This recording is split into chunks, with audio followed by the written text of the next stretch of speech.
I will start with a quote from Old Testament, Solomon 11:20. Thou hast ordered all things in measure and number and weight. I underlined the words measure and number because this will be the main theme of this paper. An immense and invaluable repertory of psaltic chants remained until today buried in the pages of thousands of medieval manuscripts, despite the accumulated efforts of serious and deeply motivated researchers. After the reform of the neumatic notation in 1814, the art of some of the greatest melodists who ever existed remained quite unknown, in spite of the fact that a lot of these chants were transcribed in the actual notation in a long exegesis version. Music, said Plato, is composed of three things: words, harmony, and rhythm. The church chant, too, is composed mainly from three parts: words, sound, intonation, and sound rhythmization. The simple intonation of the old neumas is quite well understood today. On the other hand, the rhythmical principles of the old melodies are lesser understood so far. The present article focuses on the last issue, especially on metric. In 1956, a great Romanian ethnomusicologist, Constantin Brăiloiu, slide 3, please. Părinte Ambrozie. Published a research paper, Le Rhythm Infantine, regarding the children singing poetry. He observed that children rhythms remain unchanged across all Europe, and the same stays true also with the Kabyles, the Tuaregs, the black peoples of Senegal, Dahomey, and Sudan, with the indigenous people of Taiwan. As can be observed from the rhythmical formulas of the children chants, there is a universal metrical pattern easily recognizable as a tetrameter, named also the common meter, composed mainly by 4 trochaic feet. The musical measure equivalent is the common time. Regarding the similarity between the rhythmical analysis of poetry and that of song, Aristides Quintilianus observed that in the study of rhythm, the basic unit is the chronos protos, just as in metrics, the basic unit is the short syllable. In 1966, Robin Burling, a reputed linguist and anthropologist, confirms that 4-bit line are very common in the English popular verse, not just in nursery rhymes, but also in popular songs, a similar situation being observed also in early Germanic poetry. He suggests a universal metrical pattern which constitutes the foundation of any other type of verse.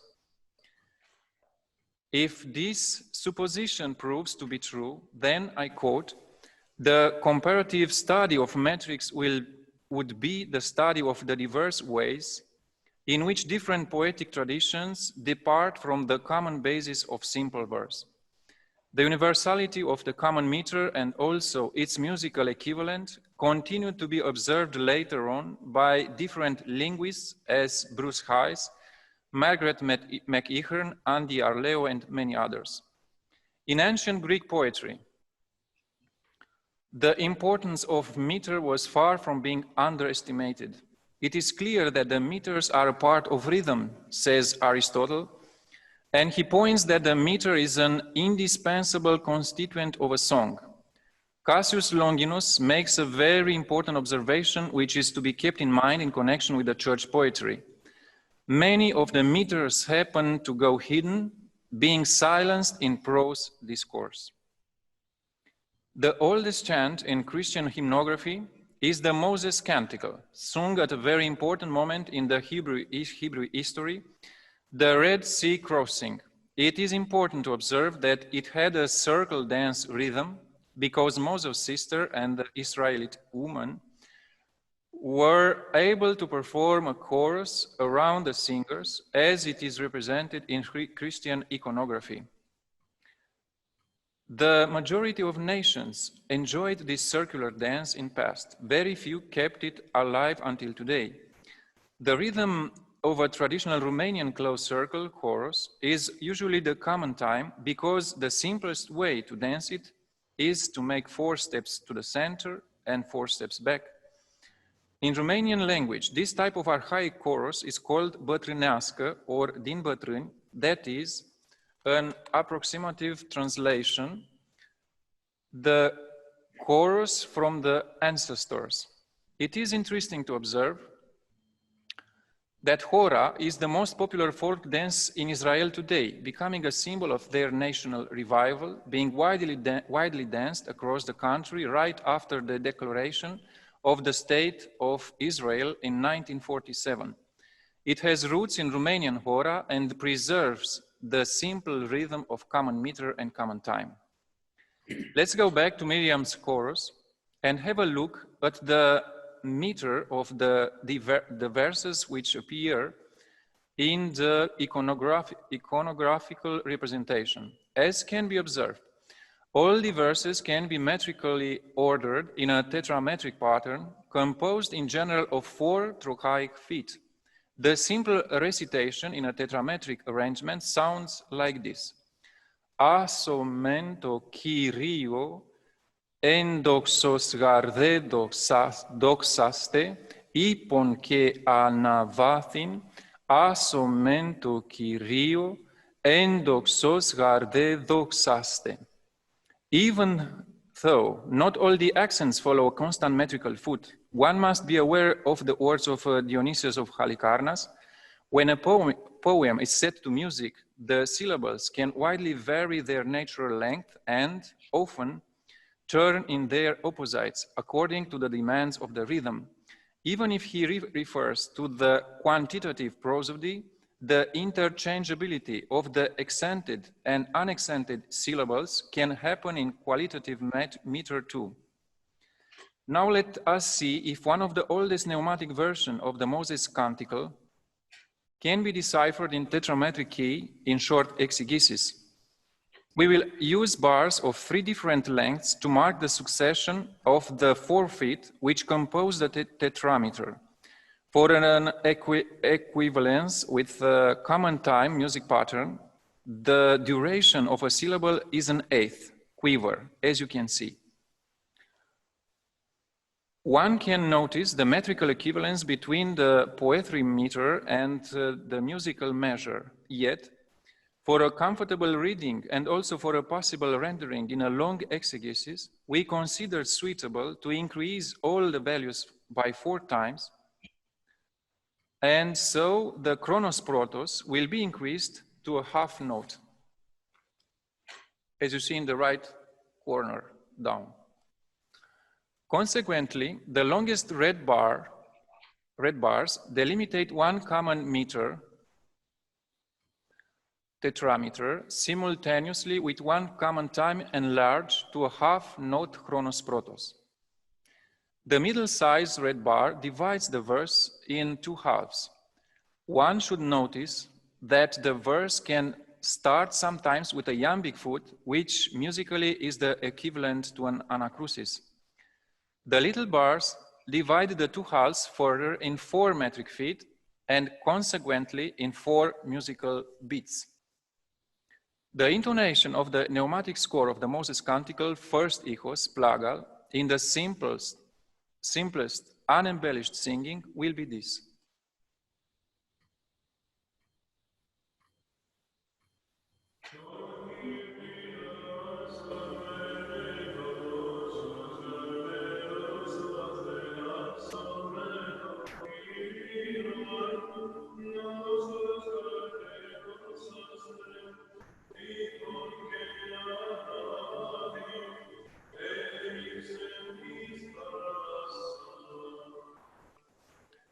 I'm sorry, did you hear the... Yes. Yes. Yes. Okay. One can notice that every tetrameter perfectly corresponds one enlarged common time.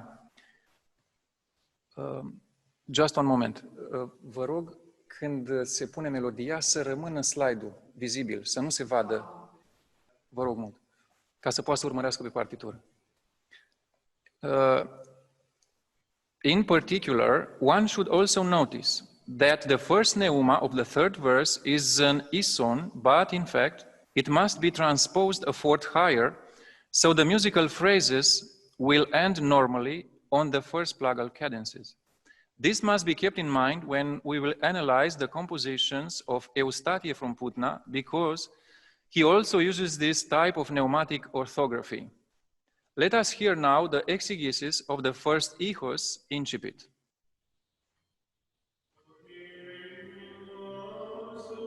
Scoate. Așa.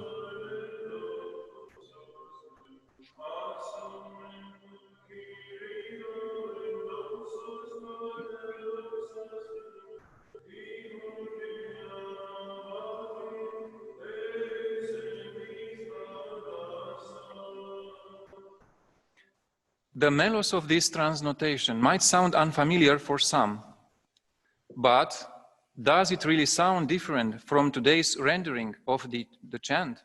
Let us compare the refrains.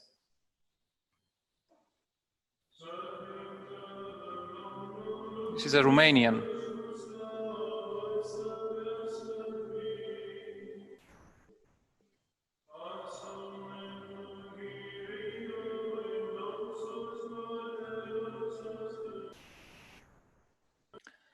The melos of this transnotation might sound,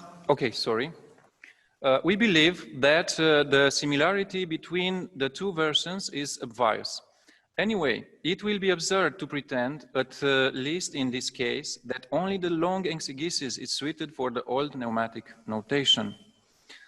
It can be observed also that the ending of the first verse happens to be a little atypical.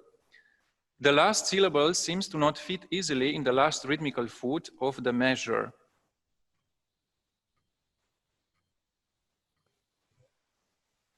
This is a frequent case also in the actual church psalmody.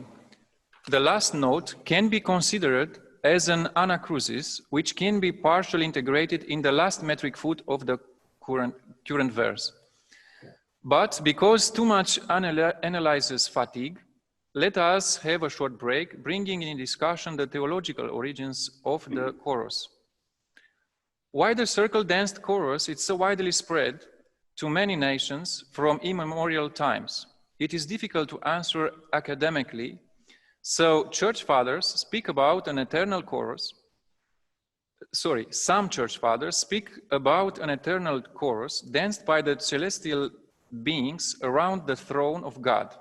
Saint Dionysius the Areopagite, whom to the church tradition says he was a disciple of Paul, the apostle, who was taken to the third heaven by the Holy Spirit, says, I quote, "This so far is, as I know, is the first order of celestial beings which are established about God, immediately encircle him. And in perpetual purity they encompass his eternal knowledge in that most high and eternal angelic dance, wrapped in bliss of manifold blessed contemplations, and irradiated with pure and primal splendors." Saint Maximus the Confessor, in his Scholias to the celestial hierarchy, confirms that the angelic encircling dance is a chorus. See also the notes of Father Staniloae about the same subject. As an imitation of this celestial chorus, slide 11, the Psalm 150 says, "Praise him with a tambourine and a company of dancers," horo. Of course, today we understand it allegorically, but the ancient Hebrews, without doubt, understood this verse also literally. The wide spreading of this circle dance to all the nations might demonstrate that back to ancient times, all share the same religious knowledges. Also, related to the chorus, it is important to notice that the term orodia is used generically today for the church chants. Let us further analyze another very famous liturgical chant, the Kontakion I Parthenos Simeron, composed by Saint Roman the Melodist in the 6th century. Unfortunately, we have just a transcription from the manuscript Caracalu 213. As it can be noticed, the verses can be ordered tetrametrically. I Parthenos Simeron ton Iperusion Ticti, Kei Yitos Pileon to Aprosito Prosagi, Angeli Metapi Menon Doxologusi. The last recited verse is, of course, a catalectic tetrameter, which occurs frequently in all poetry structured in tetrametric verse. Our transcriptions is this.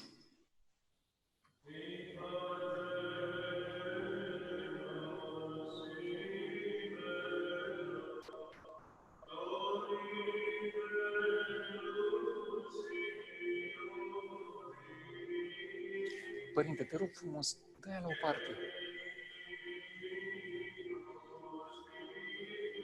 Și aia la altă.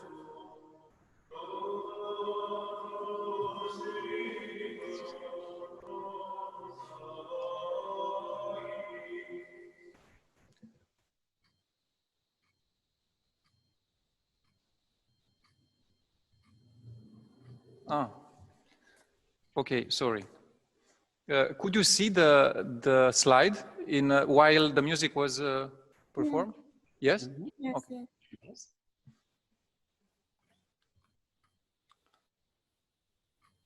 I think we all agree that the resemblance of the short exegesis with the present day chant is undeniable. So, this chant can be considered another solid argument that the short exegesis was a valid modality of singing, at least for some genre of repertoires. Even though in the hymnographic church books, the hexapostillarias, composed by the Emperor Constantinos Porphyrogenetos in the 10th century, appear in prose text like the other liturgical chants. They are in fact prosodically structured in political verse, the famous decapentasyllable, which is basically a tetrametric genre. See for this Michael Jeffrey, The Nature and Origins of the Political Verse. Tis mathites sinelthomen en Galileas, pisti Christon tho asathe, legonda exousian, lavin ton anno ke kato. But the tetrametric pattern of the hexapostillaria verses is not an exception. It can be observed also with Eothinas, composed by the Emperor Leo the Wise few decades earlier. The earliest pneumatic notation of these chants appears in the 10th century, and the music was preserved unchanged in the old stihirarions from the following centuries. At the end of the 13th century, the Eothinas were transcribed in the full developed Middle Byzantine notation by Ioannis Glikis with very mild melodic embellishments in the colophonic style. We choose for exemplification a 14th century stihirarion and a 17th century acoluthia. The exegesis of their incipit is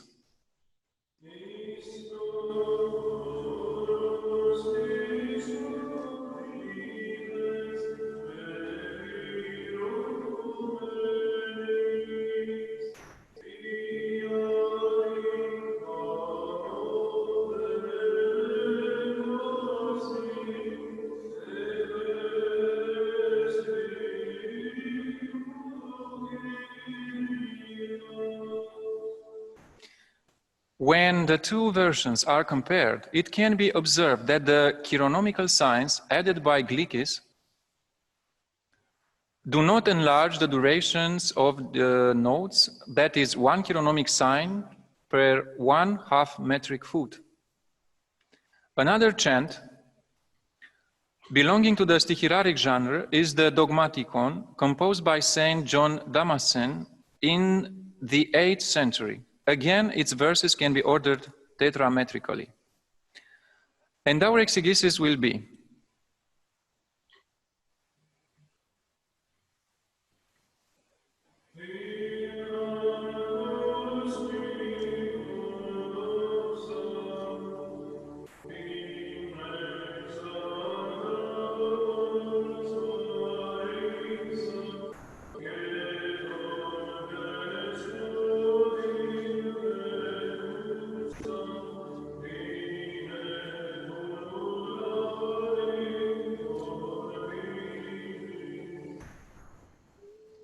compared with Peter Peloponnesius' version from the 1820 Anastasematarion, one can notice the quite similar incipit. This could reveal his intention to imitate the original. Both versions are again syllabic chants. The next music.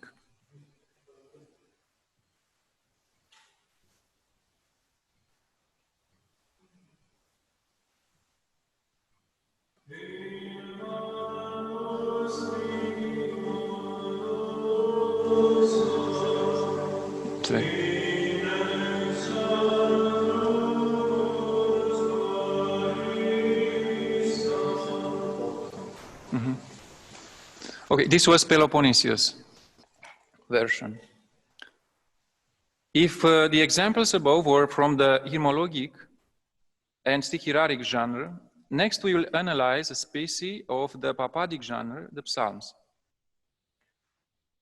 Before analyzing the music, it will be suitable to keep in mind some historical facts about psalms performing.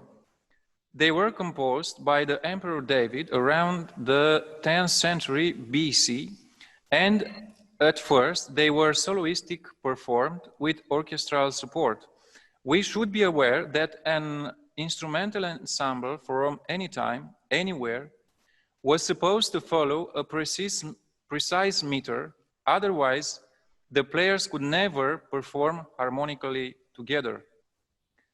The Church Fathers kept alive the music tradition inherited from the ancient Hebrews, who sung the psalms responsorially, replacing the orchestra with the choir.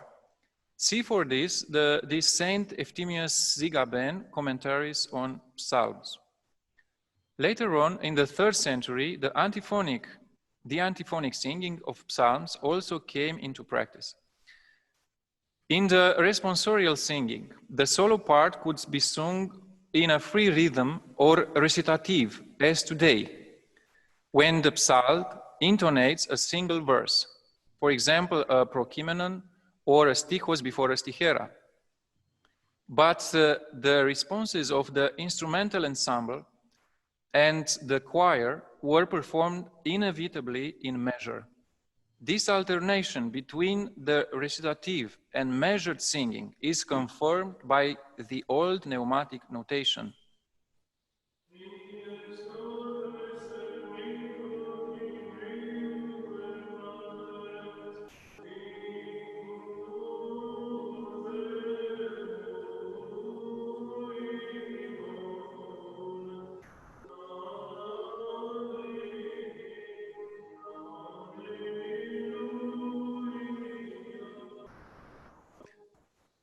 We are not able to understand the reason for a long exegesis of a recitative part, which is closer to the prosodic recitation of the text than to music. In the Anastasematarion of Peter Peloponnesius, too, the rendition of the recitative part is one note per syllable as transcribed by us. As a methodological tool for analyzing the melos of any psalm verses, we propose a chart with a metric arrangement of verses. Here are the verses of the entire Latrinos Polieleos in Paleon version. We arranged all the verses one under the other for an easier comparison of the melodic lines, which revealed some initial misinterpretations of the notation, but also some less correct pneumatic orthography in some manuscripts. Also, the method proved to be suitable in observing the common measure pattern of the melismatic chant. So in left is the incipit of the psalm verse, which is a recitative, and in the right, it starts in a metrical pattern. The chironomical signs did not indicate just the notes of a melodic formula, but also its duration of time, as Chrysanthos of Matito says, chironomia, according to the ecclesiastical musicians, is motion of the hand done with the purpose to make a melody visible and to measure time elapsing. He gives 4 beats to one chironomical sign. In the terminology of poetry, it was executed on double procheleusmatic foot, which means 2 arses and 2 theses. This 1 foot duration of a chironomical sign is better suitable for the slow papadic genre, in our opinion. In stihiraric and hymnologic genre, as could be observed, 1 chironomical sign has the duration of a half of a metric foot, not of an entire one. Anyway, this statement of Chrysanthos confirms that he was aware of the possibility of a short exegesis of the chironomical signs. The long exegesis lasts much more than 4 beats, in some cases, not in all. It remains a question to be answered in connection to the common time pattern of the melody. If the greatest part of church hymnography was composed on common meter and common measure, why was it not so easy to observe that? Dimitrie Cantemir, for example, the first theoretician of the Ottoman music, characterized the Middle Byzantine music at the end of 17th century as, I quote, blind and lame, because, I quote again, they, the Greeks, did not know the measure and the rhythm, despite the fact that they had it written down. We believe that the source of confusion regarding the rhythm of the old church music was a particularity of its meter. The extra metric foot or beat, which appears frequently at the end of a verse, or rarely of half of a verse, this should be considered as a kind of metric coda, used sometimes also for a better separation of the musical phrases, as it can be observed. Slide 18.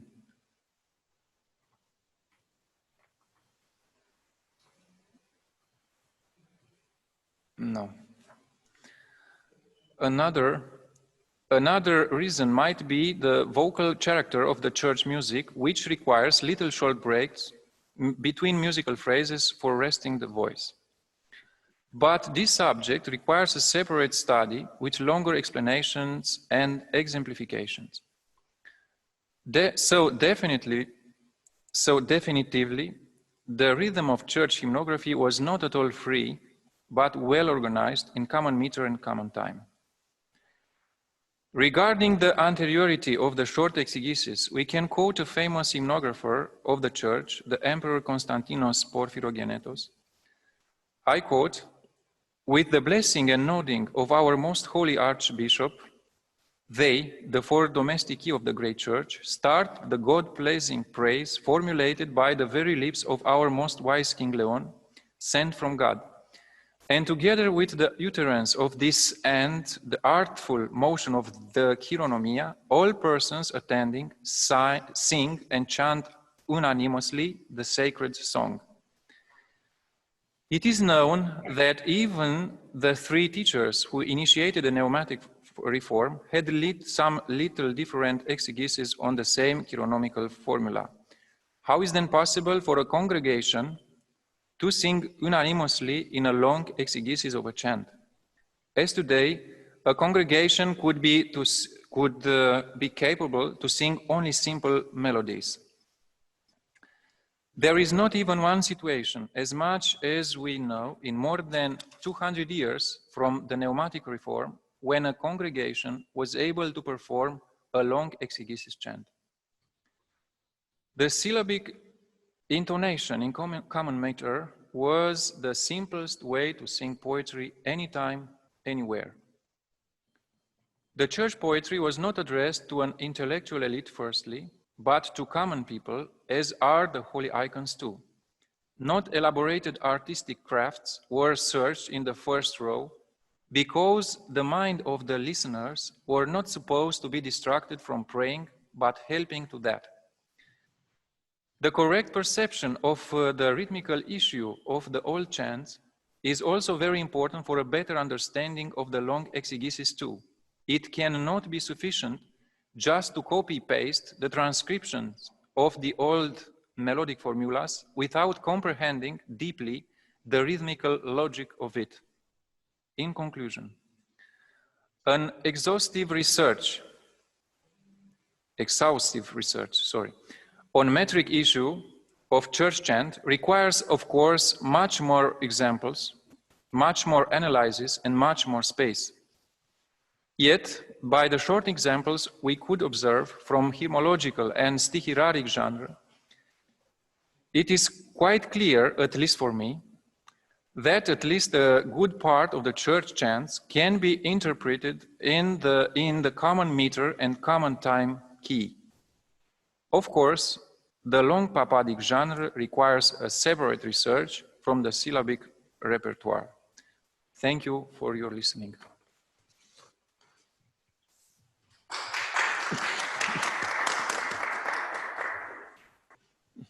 Thank you.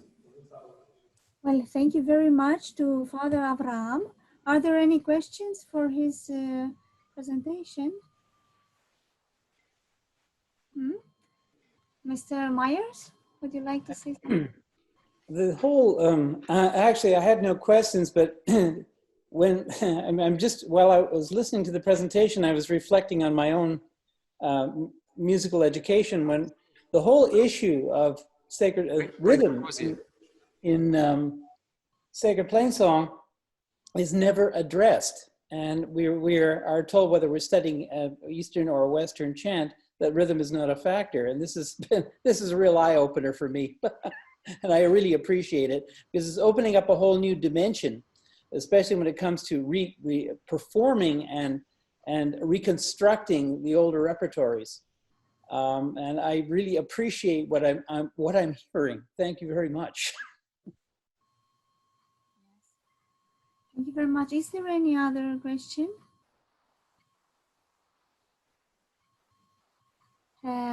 If not, well, then congratulations to Father Avraam for this painstaking research. I also believe that rhythm and meter, of course, is of crucial importance. In many examples, I could see many common things with Arvanitis' approach, and say Arvanitis and Karasis and Ewald Jammers and also Jan van Bezen. Of course, they put it as binary meter, but 2 + 2 are 4. And certainly, the notation must have been able to write down both syllabic and melismatic chants. And of course, in the syllabic ones, there must be a very close interrelation between what's written and what the sound comes out of it. Well, I think it's very worthwhile to investigate also further in this issue, and maybe it would be good to meet with Mr. Arvanitis and to discuss especially the things of rhythm and the meter of Greek language, because there were also some cases of accents not really fitting to the meter and so on. So how to deal with this issue? So I think that the collaboration with a native Greek speaker and so on would be very, very helpful to this. Can you give me an example of an unfitted meter? Yes, let's go please to this Mathetes in Elthomen, to the Exapostillarium. There is also some word missing there, Enori Galileas. It's this Mathetes in Elthomen, Enori Galileas. It's also some word missing. Okay, but the second verse also follows the meter, no? There are some other. In both cases. I don't know what the principle is of making these 4 beats. Is it the word accent? It's just a number of 4. It did not become very clear for me. Okay. To whatever slide you want. You can take whatever slide you want. It's not important, the accent. I mentioned this with a quote from Aristide Quintilianus. Because in any poetry from anywhere, the accents not always follow the metrical pattern. So a trochaic will never be always a trochaic. Will be also some little licenses, poetical licenses, if you understand what I mean. Yes. Little exceptions of this. What I want to ask, okay, I do not ask to believe me on my word, but if you can, until tomorrow, anyone from here, to give you an example of church poetry which not follows this metrical pattern of tetrameter. Just this. Yeah, there are many examples in actual syllabic melodies where you can see polymetry with 5 and 7 and 6. Yes, but this can be considered tetrameter catalectic or catalectic tetrameter. This is also, you can find in any poetry. You have a tetrametric genre and you have the first line in 4 trochaic fits, and the next line will be 3 trochaic fits. So, but the whole is considered tetrametrical. Sorry.